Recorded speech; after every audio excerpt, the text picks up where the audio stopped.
12 years together, AFM Records and Eden's Curse decided it was the perfect time to release our best of album, Testament. We've called it this because we've got two definite periods within the band. We have the Michael Eden era and the Nicola Mih era, almost like the Old Testament and the New Testament, so that was the inspiration behind the title and the artwork. The compilation, which we put together with AFM, is very much like a live set list. It starts with what we would probably open a set with and finish with, so it gives a new listener to Eden's Curse an opportunity to hear some of the best songs that we've got, and also what they would experience live. And of course, for the avid fan, it's a great collection, and particularly the CD presentation is really cool. Plus we have the bonus disc, which includes all of the bonus tracks for the first time on one CD, and of course there's a brand new 2018 song called Forever.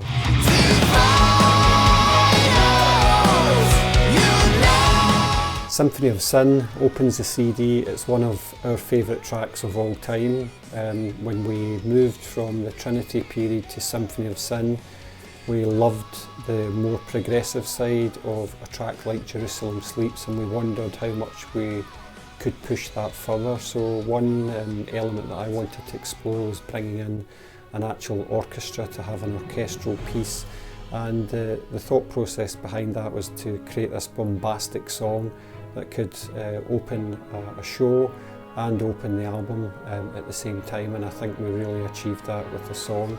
As far as guitars, I remember the cool staccato guitar arpeggio phrase that returns in the main solo and that is played in harmony with the keyboards. It's just lots of fun to play live. It's got some unbelievable vocals from Nicola, really out the gate as a singer on the first song that people will have heard from him on the album, and I think it's one of his greatest vocal performances to date. It's the opening track of the album and the most challenging song on the album, so we figured this song needs very, very powerful vocals, so we just pushed in everything we could. The most interesting part of it is we always do it live, and most of the times is the opening track for the concert, so it's one of my favorite tracks on the album, and I really like to perform it live.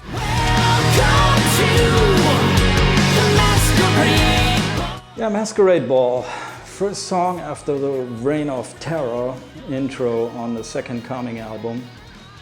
Great Randy Rhoads guitar riff. If you listen to Ozzy Osbourne's Crazy Train, you get the idea. I think there's no doubt about it as one of the band's most loved songs between us and the fan base, and opens many a live set because it's got that great intro to it, so it's a really, really great song for us. Starts off with a fast Yngwie Malmsteen-like guitar run. You have to be quite warmed up to play this because it's very often the opening song in our live set list.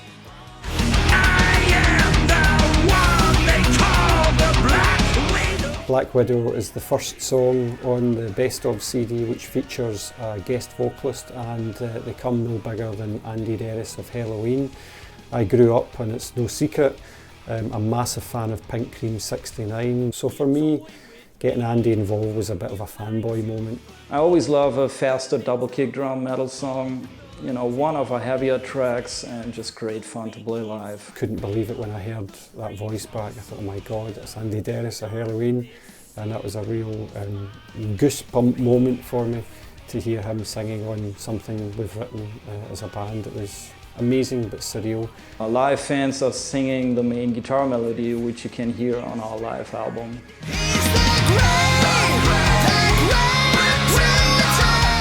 The Great Pretender is one of my absolute favourite tracks of Cardinal, and always a joy to do live.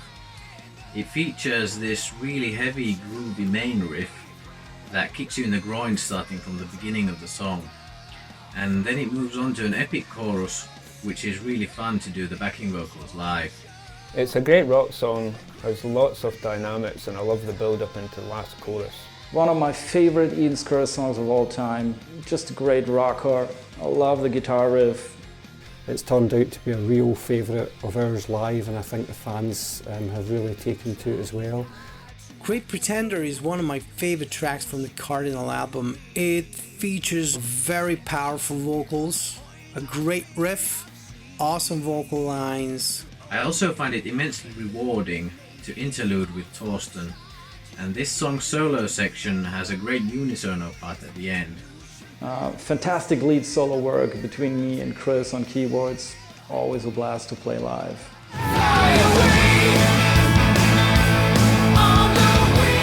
Flyway was probably the song that convinced AFM to sign us. They just absolutely adored the song. It was me having my head in the kind of latter day Ed Guy sound with the drop D guitar riff at the start and a very, very melodic chorus. I remember playing it to a friend and he told me, dude, you can't put that riff next to that chorus, and I said, I beg to differ. One of the most requested and loved Eden's Curse songs among fans. Just an amazing chorus, very, very Eden's Curse typical. You know, got all the Eden's Curse ingredients for a great melodic metal tune. Great song, we still have it in the live sets, probably that and Judgment Day, one of the two songs from the debut album that we still play live. Played slightly heavier live, you know, with chunking a lot on the low drop D tuning. Lots of melodic minor Yngwie type soloing again, just great fun.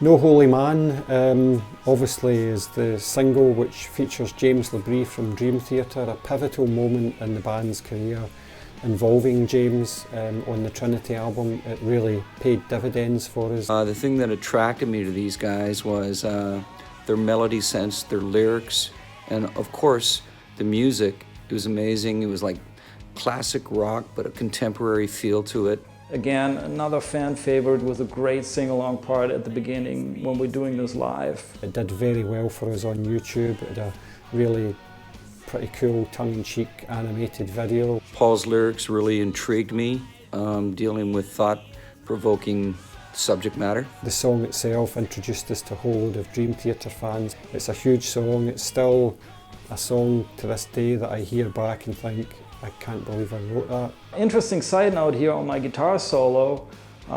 It's just the second half of an even longer solo I did for it. When recording this in my studio, by mistake, I started the solo about 8 bars too early. But it sounded great and it fit quite well, so we kept it. I'm sure if you check out any of their albums, any of their material, you're gonna become a fan. I mean, I was hooked within the first listen.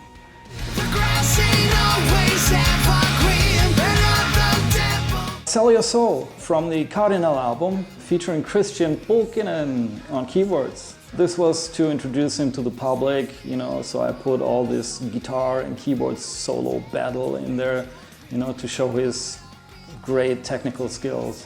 It's really fun to do the shredding stuff against Thorsten, and this song has a great solo section, which let me go really full shred. But I think I kept it artistically coherent nonetheless. The song has so many elements to it. It's a constant tempo, but it shifts between double time sections and half time, like the middle section, which is very, kind of almost has a blues rock feel to it. And also we choose it to be our first single from Cardinal because it's just very memorable chorus. And we also did a music video for it. And actually the music video session was the first time I ever met the band members. But we clicked instantly as musicians and personality-wise, and we've had so many great moments on the road since, so I'm really happy this all came together. It was different, but we felt it was a great song. It had a positive, uplifting vibe to it, brilliant vocals, great hook line. Very proud of the guitar riff, which is a little melody in itself, and it's just another blast to play live. It was one that we just enjoyed writing, performing. You know, we always have to have the courage of our convictions, and I think it's a song that a lot of people say to us when they hear it live. Wow, it really comes across a lot better live. Sell Your Soul is kind of a good song for live. It sounds awesome. It has a little bit of metal vocals in the start, and as it progresses, it gets more harder and harder. It's a song that we love, and that's why it's there on the best of.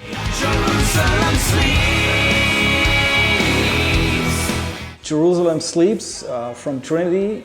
I think this is our first step into writing more progressive metal sounding material with lots of different parts, you know, tempo changes, extended solo sections, which of course I always love. We are big fans of groups like Dream Theater and Queensryche, of course, and this was us trying, you know, a kind of Eastern slant to it with there's actually a real sitar played on there by Thorsten. I used a real sitar guitar for the intro to give it that oriental sounding vibe. We tried with keyboards first, but it just didn't sound convincing, so I got that sitar guitar. It's got a really great middle section that speeds up and kind of a lot of double bass and real balls out shredding. As you know, I'm not only a comrade in arms working with you guys on so many records, but I'm also a fan. I've always been very impressed with your guys' songwriting. You've always had a few songs that always stood out. Jerusalem Sleeps, which is just hooky as hell, and it's such a nice crossover with a little bit of prog in there, almost AOR-ish, and just sweet, great melodies and really memorable lyrics. Great song to play, great fun, and a riff to die for.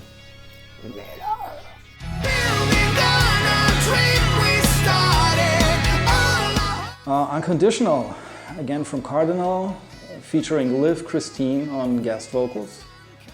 I had the basic idea for the song, been playing around with its chord progression for a while, and I turned it into this whole song by recording drums, bass, and keyboards and everything, you know, on the demo. And then later on, Paul and Pete came up with some great lyrics and vocal melodies for it. I think this is a great power ballad. It has great vocals from Nick and Liv. I think they work really well together. And I think it's a very classy song, just a really great commercial song, but with heavy parts to it. It's almost pop-like tune, you know, but really a favorite of mine because it's got a great groove. Also extended guitar solo, which is very melodic as well. I'd been in dialogue with AFM Records about a potential female vocalist to participate on a track on Cardinal, and Liv's name came up, and AFM agreed to actually approach Liv on our behalf. Fast forward 2 days later, I'm in a bar in Glasgow, and I couldn't believe it when she walked into the bar. I kind of watched her walk past, and I'm thinking, no, that can't be. And a few moments later, a gentleman with a Leaves' Eyes shirt came in and actually said hello to me. And it was a former drum tech with Firewind that I knew back in the day from touring with those guys. And I said, why are you here? And he mentioned that he was on the road with Leaves' Eyes. So it was Liv that I'd seen, and I told him the incredible story of just meeting the label 2 days ago. So I had a chance to sit down and meet her. She was a lovely lady, and we really hit it off personally straight away. As Paul asked me to join in on Unconditional, he had added the lyrics, and I just read the first lines. You mean the world to me, I got to let you know. I just thought that's just perfect. It's the message that I always wanted to convey to the person I love the most on this planet. And now, since I know the story behind the lyrics, it's a very special honor for me to join in on this song. Liv just said one thing, send me the song, and if I like it, I'll certainly do it. And that's where it went. She did a fabulous job on it. It's a song quite close to me, written about someone that I care very much about. And I think a lot of people out there love it for that as well. Unconditional gave me the opportunity to use my voice in different manners within the same track. I love the ending of the song because it's a moving within the strong high soprano area, which is something that I really enjoy doing, and this is the ending, the grand finale of the song, and I really love it. We even had the chance to perform it live in Stuttgart Germany in February 2017. The audience loved it. Liv Christine is an awesome vocalist. We had the chance to meet her live and we actually performed together, so it was a blessing to have her on the stage. The crowd loved it. Eden's Curse, I'm ready for Unconditional Love wherever you are, so thank you for having me, and I hope there will be more of Unconditional Love.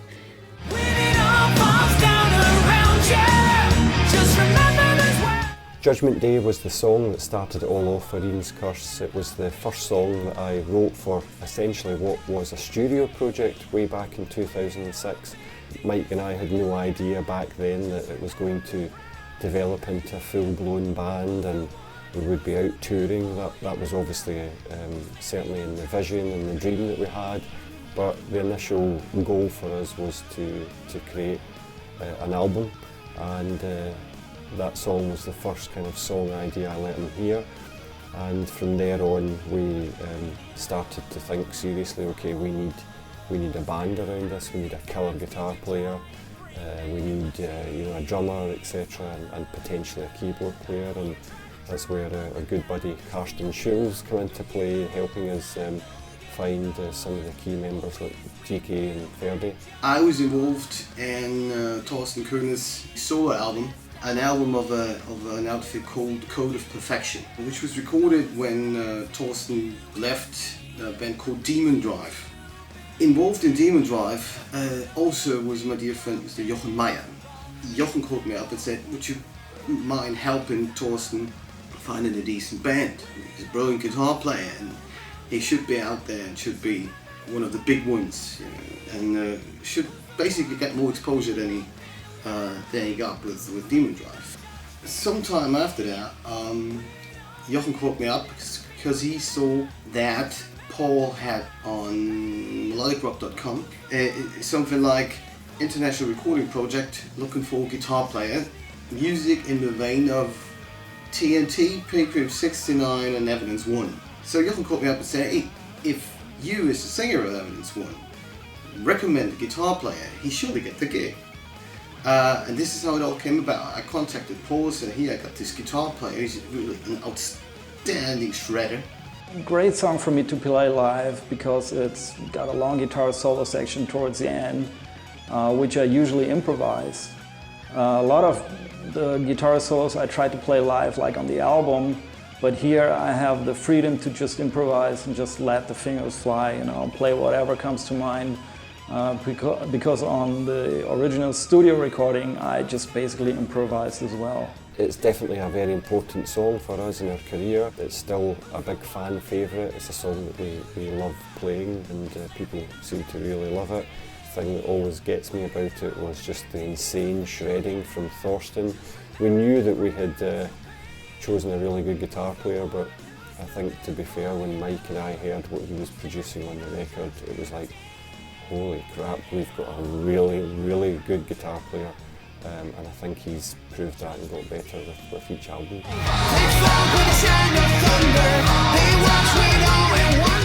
Jericho from Cardinal, one of the most badass songs. The riffs are very hard. TK is kind of bringing it very good. As a prog guy and admirer of the Tony Martin and Dio eras of Black Sabbath, Jericho has to be my absolutely favourite track of Cardinal. It's kind of a challenging song. Yeah, it has a huge energy when we start the song. Everybody's banging their heads. It's got a real epic feel to it.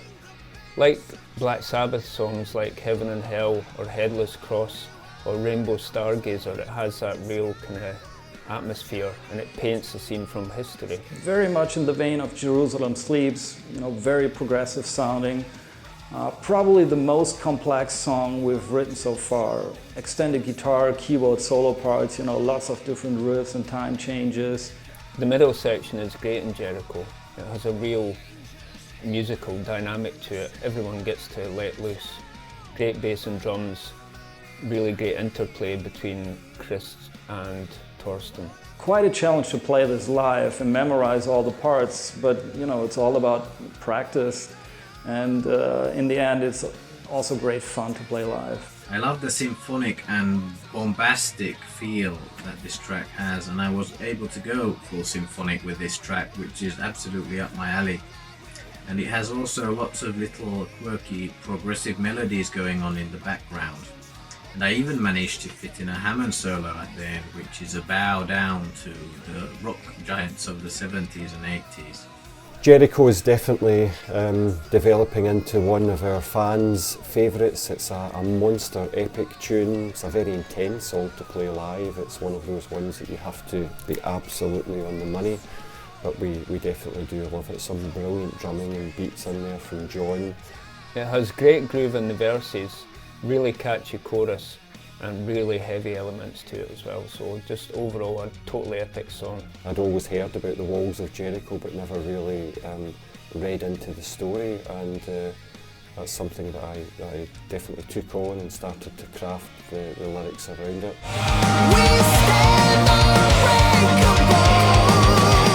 What can I say? Another Eden's Curse classic. Probably the most requested Eden's Curse song ever. I'm proud to say I had the basic idea for it, and I recorded the first demo for it. I've been playing around with that intro, chord picking thing for a while, and Paul and Pete later on added great melodies and lyrics to it, and we did some arrangement changes as well. But the main guitar solo is one of my most favorite ones to play as well. It's just very memorable. It was a very cathartic song to write because it's post the breakup with Michael Eden, and pretty much how we felt at the time. We were faced with a battle of kind of do we carry on, because it was a very kind of stressful time. So for us to gather our thoughts as a band, we pulled rank basically together as a team. We have to carry on. We've got so much more to do, and we were convinced that we would find the right person, and we did eventually. Nicola. Unbreakable is one of the best songs that Eden's Curse ever made. The fans love the song. I can say that Paul really thought out these vocals. Every note is on its place. And it's just been a monstrous song for us. Unbreakable is not a typical ballad. It starts with a very mellow start, and after that it just rushes in, and you got very fast-paced rhythm, and just as the song progresses, the crowd is getting always more worked up, and at the end you have the high vocals that just top everything, all the energy in the song. That is actually why the crowd loves it so much. I mean, it kind of feels as a ballad, but it's actually a power heavy metal song.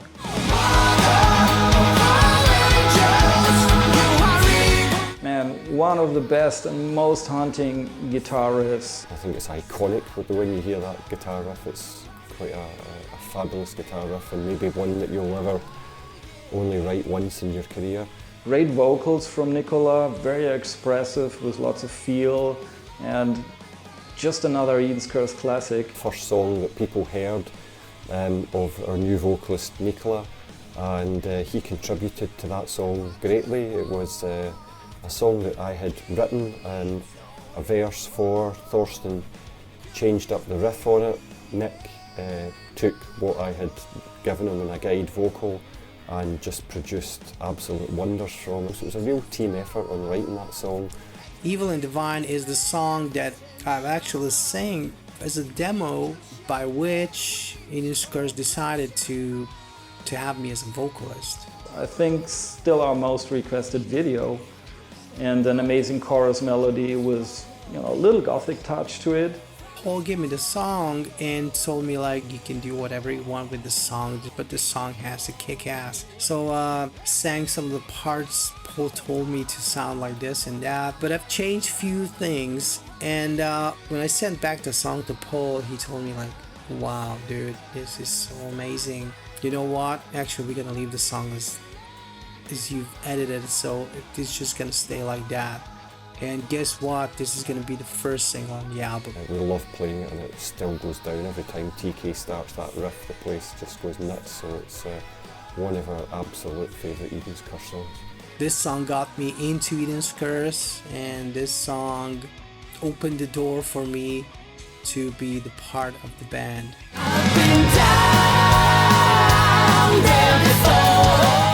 Angels and Demons from the Second Coming. What can I say? Another big classic, probably the song I've played live the most. Probably our breakthrough song. It was the song that really lifted us up in the public eye. It got picked up by Bruce Dickinson when he was running his rock show on BBC. It got picked up by Classic Rock magazine on their bands to watch out for way back in the day. Even went on a CD, so it introduced us to a wider audience. Usually one of the last songs in our live set, because it really gets the people going. Great riff, great chorus, everything that makes a great Eden's Curse song. It would be folly of me not to mention the contribution of Pamela Moore's sister Mary from Operation Mindcrime, the Queensryche. We are huge fans of the band and that album, and when we talked about finding a female voice for it, she was one of the first names that came to mind. I think it was back in like 2007 and 2008. I was touring with Queensryche at the time, and we had about a month off. And I don't know how I put it out there, but it ended up that Paul got a hold of me and told me about his song and asked if I'd be interested in singing it. And I said, sure, let me hear it. And so I did, and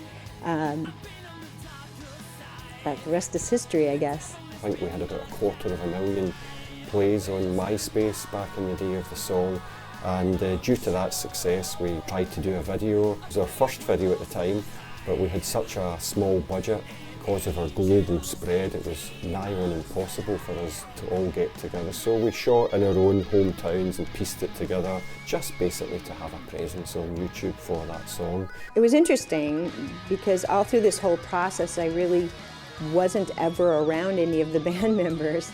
And this one, they had asked each of the band members, wherever they were in whatever country, to put together their part, record their part. So they gave us some specific instructions, and so I did mine and sent it off, and I wasn't sure how it was going to work, but whoever they had put it all together did a really good job. And who knows, maybe one day we still hold out the hope of performing it live with Pam on stage somewhere. In fact, that would be something that would be a lot of fun to do. It's been 10 years since we've recorded it, I think, and it would be very special to be able to do that on stage with them, you know.